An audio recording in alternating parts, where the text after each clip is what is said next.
Hello good morning दोस्तों, आप देख रहे हैं न्यूज राजस्थान। समय हो चला है राजस्थान की खबरों को जानने का, राजस्थान की खबरों से अपडेट होने का। तो चलिए जानते हैं आज राजस्थान की 25 मुख्य बड़ी खबरों को।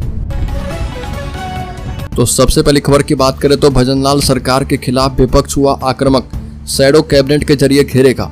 राजस्थान में भजनलाल सरकार की ओर से पूर्ववर्ती गहलोत सरकार की कई योजनाओं को बंद कर दिए जाने से विपक्ष सत्ता पक्ष को जमकर आड़े हाथे ले रहा।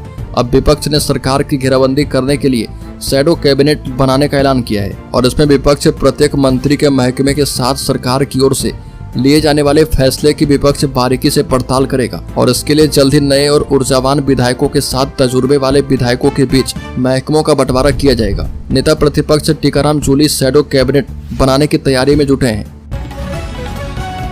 अगली खबर, मुख्यमंत्री भजनलाल शर्मा का जयपुर में औचक निरीक्षण, आमजन के लिए आवागमन एवं स्वास्थ्य सुविधाओं को धरातल पर जाकर जांचा। मुख्यमंत्री भजनलाल शर्मा ने सबसे पहले अजमेर रोड स्थित हीरापुर बस टर्मिनल पहुंचकर व्यवस्थाओं का जायजा लिया और अधिकारी से प्रोजेक्ट के संबंध में विस्तृत जानकारी ली। इस दौरान मुख्यमंत्री ने अधिकारी को निर्देश दिए कि यात्रियों के लिए पेयजल की उचित व्यवस्था, बैठने हेतु छायादार स्थान, सफाई व्यवस्था सहित विभिन्न मूलभूत सुविधाओं की उपलब्धता सुनिश्चित की जाए ताकि अगस्त महीने से बसों का संचालन प्रारंभ किया जा पाए। अगली खबर, anti gangster task force police ने बहुचर्चित मुल्लाका हत्याकांड के 3 और भी आरोपी को पकड़ा। Anti gangster task force police मुख्यालय की टीम ने डीग जिले के कामा थाना इलाके में 3 साल पहले बहुचर्चित रहे देवी राम मुल्लाका हत्याकांड के 3 और भी आरोपी को पकड़ा है। इन तीनों आरोपी पर पुलिस अधीक्षक डीग की ओर से 25-25 हजार रुपए का इनाम घोषित है। 3 साल से फरार चल रहे 13 आरोपियों में से 7 को पिछले 10 दिनों में एजीटीएफ ने पकड़कर कामा पुलिस के सुपुर्द कर दिया है। अगली खबर, हरित राजस्थान बनाने के लिए मिशन वन रक्षण के तहत लगाए जाएंगे 25 लाख पौधे। पशुपालन, गौपालन और देवस्थान मंत्री जोराराम कुमावत ने कहा कि मुख्यमंत्री भजनलाल शर्मा के नेतृत्व में हरित राजस्थान की संकल्पना को साकार करने के लिए पशुपालन, गौपालन, डेयरी और देवस्थान विभाग की ओर से प्रदेश भर में 25 लाख पौधे लगाए जाएंगे। कुमावत सचिवालय भवन स्थित अपने कक्ष में विभाग के अधिकारी की बैठक ले रहे थे। साथ ही कहा कि वृक्षारोपण अभियान के तहत राज्य में व्यापक स्तर पर पौधारोपण का काम किया जा रहा है। अगली खबर, मियावाकी पद्धति से जल्द बढ़ेंगे जंगल, हरियाली बढ़ाने के लिए की जा रही कवायद। राजस्थान राज्य विद्युत प्रसारण निगम के बांसवाड़ा रोड स्थित जीएसएस परिसर में एक्सीएन संदीप सोनी ने करीब 600 पौधे लगाए थे जो कि देखभाल करने के कारण बड़े होते जा रहे और यहाँ पर लगाए गए पौधे की लगातार ऊंचाई बढ़ने से कई किसान, राजकीय और निजी संस्थाएं भी उनके पास पहुंच रही है, जिससे वो सभी के प्रेरणा स्रोत बने हुए हैं। अगली खबर, हर घर को प्लास्टिक कैरी बैग से मुक्त करने का लक्ष्य करेंगे हासिल। मुख्यमंत्री भजनलाल शर्मा के नेतृत्व में पूरे राज्य को प्रदूषण मुक्त करने एवं सिंगल यूज प्लास्टिक के उपयोग से मुक्त करने के लिए राज्य भर में प्रदूषण नियंत्रण मंडल द्वारा व्यापक स्तर पर जागरूकता अभियान चलाया जा रहा। एक और जहां बृहद स्तर पर विभिन्न विभागों, स्वसेवी संस्थाओं एवं निजी संस्थाओं के सहयोग से पौधारोपण का कार्य किया जा रहा, वहीं हर घर को प्लास्टिक कैरी बैग से मुक्त करने के लिए मंडल के अधिकारी द्वारा घर घर जाकर न केवल सिंगल यूज प्लास्टिक के वस्तुएं उपयोग नहीं करने के लिए प्रेरित की जा रही है, बल्कि कपड़े के थैले बांटकर प्लास्टिक कैरी बैग्स का उपयोग नहीं करने की भी शपथ दिलवाई जा रही है।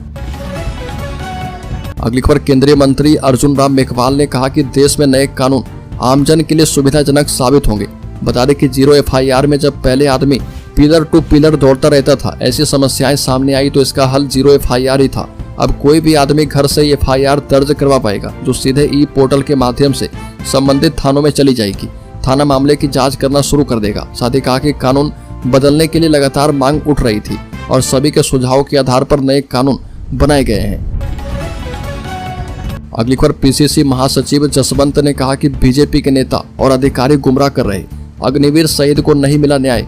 अलवर शहर के निजी होटल में कांग्रेस की बैठक की गई और बैठक में विधायक, सांसद और कांग्रेस के नेता शामिल हुए। इस दौरान PCC महासचिव और कांग्रेस संगठन प्रभारी जसवंत गुर्जर ने कहा कि राजस्थान के पहले अग्निवीर शहीद जितेंद्र अलवर के रहने वाले हैं और अभी तक उनको सरकार की तरफ से कोई मदद नहीं मिली है। परिवार परेशान है, भाजपा के नेता और अधिकारी गुमराह कर रहे।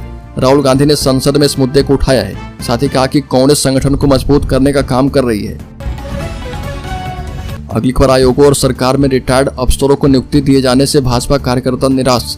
राजस्थान सरकार के अधीन विभिन्न आयोग, बोर्ड, कॉरपोरेशन और सरकार में विभिन्न पदों पर रिटायर्ड सरकारी अफसरों को नियुक्ति दिए जाने भारतीय जनता पार्टी के कार्यकर्ताओं में भारी निराशा है और ये कार्यकर्ता समूह में अथवा व्यक्तिगत बातचीत में अपना दर्द बयां कर रहे। उनका कहना है कि अगर रिटायर्ड अफसरों को ही महत्वपूर्ण पदों से नवाजा जाना है तो फिर कार्यकर्ताओं को चुनाव में क्यों झोंका जाता है। साथ ही अगली खबर की बात करें तो आगामी निकाय चुनाव में आम आदमी पार्टी मजबूती से लड़ेगी चुनाव।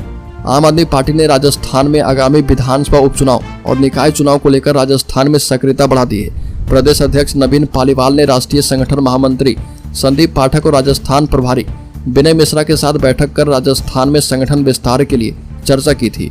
उसके बाद से राजस्थान में जिलेवार बैठकों का दौर शुरू कर दिया गया है और जयपुर में नवीन पालीवाल ने जयपुर जिला इकाई के साथ बैठक की और आगामी निकाय चुनाव की रणनीति पर विस्तार से चर्चा की है। प्रदेश अध्यक्ष नवीन पालीवाल ने बताया कि राजस्थान की जनता को मजबूत विपक्ष देने के लिए आम आदमी पार्टी प्रतिबद्ध है। अगली खबर युवाओं की उम्मीदों को पूरा कर रहा चिकित्सा विभाग बता दे कि चिकित्सा एवं स्वास्थ्य विभाग ने मिशन मोड में प्रयास कर बहुप्रतीक्षित फार्मासिस्ट भर्ती में 2543 अभ्यर्थी की अंतरिम वरीयता सूची जारी कर दी है। मुख्यमंत्री श्री भजनलाल शर्मा की मंजूरी के बाद चिकित्सा एवं स्वास्थ्य मंत्री श्री गजेंद्र सिंह खीवसर के निर्देशन में विभाग लंबे समय से अटकी हुई भर्ती को जल्द से जल्द पूरा करने का प्रयास कर रहा और इससे युवाओं को रोजगार के बेहतर अवसर उपलब्ध हो पा रहे। अतिरिक्त मुख्य सचिव सुब्रा सिंह ने बताया कि प्रदेश में करीब 10 साल पहले फार्मासिस्ट भर्ती हुई थी और जो अब लटकी हुई फार्मासिस्ट की बहाली है उसे पूरा किया जाएगा। अगली खबर जलदाय विभाग ने जारी किया सर्कुलर, अब घरेलू पानी से गाड़ी धोने पर लगेगा 1000 रुपए का जुर्माना। राजस्थान में पीने के पानी का इस्तेमाल अब घरेलू के अलावा अन्य किसी काम के लिए नहीं किया जा पाएगा। घरों में सप्लाई होने वाले पानी से लोग न गाड़ी धो पाएंगे और न ही किसी निर्माण में इस्तेमाल कर पाएंगे।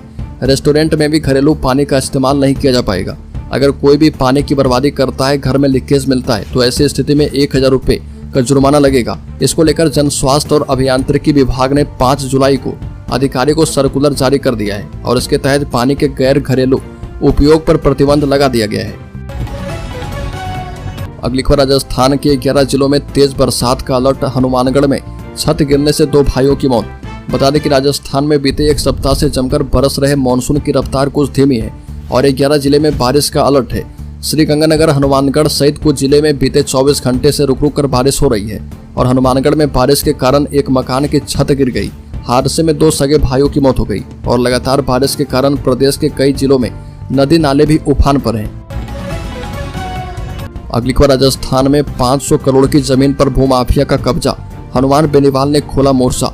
राजस्थान में एक बार फिर से हनुमान बेनीवाल ने हुंकार भरी है। हनुमान बेनीवाल ने अपने सोशल मीडिया एक्स के जरिए एक लंबा पोस्ट शेयर किया जिसमें उन्होंने भूमाफिया के कब्जे पर प्रशासन, सरकार और पूर्व सरकार की भूमिका पर सवाल खड़े किए हैं। नागौर सांसद और आरएलपी प्रमुख हनुमान बेनीवाल ने भूमाफियाओं द्वारा कीमती जमीनों पर कब्जा करने के मुद्दे पर भजनलाल सरकार के नेताओं और पूर्व के गहलोत सरकार के नेताओं पर सवाल खड़े किए हैं। अगली खबर राजस्थान के शिक्षा मंत्री मदन दिलावर ने सांसद राहुल गांधी की हिंदू विरोधी टिप्पणी को हिंदुओं का अपमान बताया। साथ ही कहा कि विदेशी महिला से उत्पन्न पुत्र और पुत्री कभी देश का भला नहीं कर सकते। मदन दिलावर ने कांग्रेस नेता राहुल गांधी पर तीखा हमला किया और कहा कि लोकसभा में दिया गया बयान हिंदू को हिंसक और झूठा कहना पूरे हिंदू समाज का अपमान है। चाणक्य ने कहा था कि विदेशी महिला से उत्पन्न पुत्र और पुत्री कभी देश का भला नहीं कर सकते। राहुल गांधी भी ऐसे हैं, इसलिए देश के खिलाफ बोलते रहते हैं। अगली खबर पाकिस्तानी गुब्बारे की दस्तक से अनूपगढ़ में मची हलचल। राजस्थान के अनूपगढ़ जिले की रावला मंडी के गांव 22 आरजेडी में सुबह लगभग 9 बजे एक खेत में पाकिस्तानी गुब्बारा मिला और खेत में काश्त करने गए रामलाल ने जब गुब्बारा देखा तो इसकी सूचना खेत के मालिक दूली चंद को दी और दूली चंद के द्वारा इसकी सूचना रावला पुलिस थाने में दी गई है। सूचना मिलने पर रावला पुलिस थाने के एसआई मोहनलाल मीना टीम के साथ मौके पर पहुंचे और एसआई मोहनलाल मीना ने बताया कि पुलिस ने गुब्बारे को कब्जे में ले लिया है। अगली खबर राज्य के जयपुर जिले में जगतपुरा के रामनगरिया में लोटस विला के सामने 11 बजे हथियारबंद बदमाशों ने फिल्मी अंदाज में कार सवार 3 बीटेक छात्रों का अपहरण कर लिया और इनका एक दोस्त बच निकला। उसी ने रामनगरिया पुलिस को सूचना दी और बदमाशों ने छात्रों के परिवार वालों से 5-5 लाख रुपए फिरौती मांगी। इधर सीसीटीवी फुटेज के आधार पर पुलिस ने नाकेबंदी करवाई और 70 किलोमीटर पीछा करके चाकसू के नजदीक खेतों से 2 बदमाशों को दबोच लिया।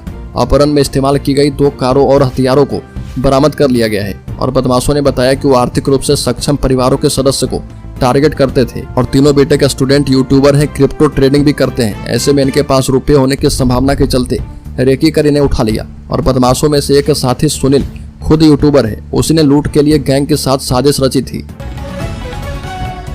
अगली खबर राजस्थान के शेयर होल्डर्स इन्वेस्टर्स के लिए बड़ी खबर बता रही कि सेंसेक्स में 100 अंक से ज्यादा की गिरावट, ये 79,800 पर कारोबार कर रहा। हफ्ते के पहले कारोबारी दिन 8 जुलाई को शेयर बाजार में गिरावट देखने को मिल रही। सेंसेक्स 100 अंक से भी ज्यादा की गिरावट के साथ 79,800 के स्तर पर कारोबार कर रहा। वहीं निफ्टी में भी करीब 20 अंक की गिरावट है और ये 24,300 के स्तर पर कारोबार कर रहा। और शुरुआती कारोबार के दौरान सेंसेक्स के 30 शेयरों में से 18 में गिरावट और 12 में तेजी देखने को मिल रही है। और बैंकिंग और मेटल शेयर्स में ज्यादा गिरावट है, वहीं ऑटो और पावर शेयर्स में भी तेजी देखने को मिल रही है।